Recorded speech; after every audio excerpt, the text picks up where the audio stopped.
Hello guys, हेर्नु न Rosy खोलामा चाहिँ जाममा फसियो। यहाँ फेरि बाटो बन्द रहेछ र त्यही भएर फसेको हो। लगभग आधी घन्टा भयो।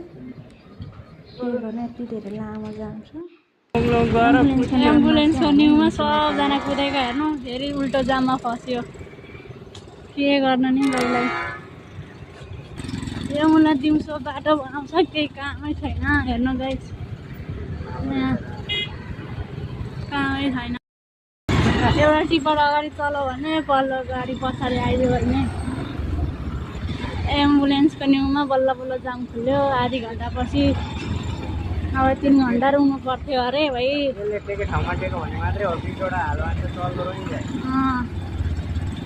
यस्तो छ है गाइस,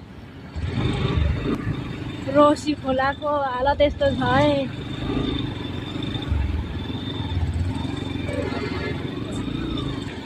जाममा फसेर हेर्ने कत्रो लामो लाइन छ। हामी त उताका त अलिअलि आयौँ, यताका अझै बाँकी छन्। भन्ने यति मात्र उता हाम्रोतिर त कति थिए। बल्ल एम्बुलेन्स पनि गरेर आउन पायो, त्यही आनन्द लाग्यो।